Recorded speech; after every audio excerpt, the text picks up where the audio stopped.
The problem with Babylon was that it was a direct rejection of the covenant that God made with Noah and mankind. In Genesis 11, we read about how this population was constructing this Tower of Babel, a massive, massive city. It says God is displeased by this. He comes down and he scatters the people.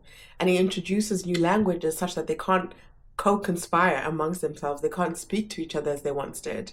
That's why it's called Babel. Babel means confusion. But why did God do it? Well, the issue is that their motivation was directly opposing God's plan. You see, they said, let us build the city or else we will be scattered across the earth. But the issue is that God had asked us. He had asked mankind, go and fill and multiply this earth. So God is saying, go and fill, and this population is saying, no, thank you, we're going to stay right here. I think for some of them it was fear, right? To go and populate and inhabit a land that you don't know what the weather's going to be like, what the vegetation is going to be like, what the animals are going to be like. That's a scary thing to have to go and do. To go and do what God is asking, one, requires a lot of hard work, but two, it also requires a lot of faith in God, a lot of trust in God.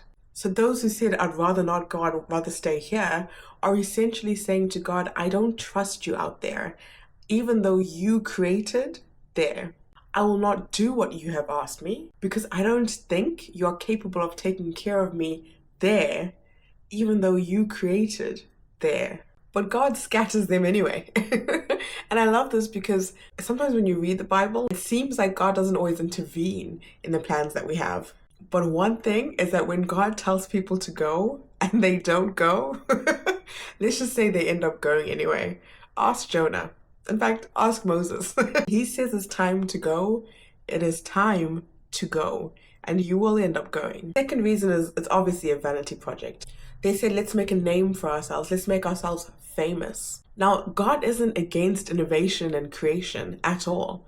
But if you remember in Genesis 1, we discussed how when God created, at the end of each day, he saw to it that what he made was good, i.e. that it had a good purpose. It was productive, it was life-giving. But when these men were creating this population, they didn't think of it as, a place of refuge for people traveling from east to west, or a place where a community can build and prosper. That wasn't in their rationale. It was just, let's make ourselves famous. It's self-entitlement and self-worship. God won't let that self-entitlement come against his plan. But what's interesting is the very next chapter, God asks a man, Abraham, he says, can you leave your family? Can you go?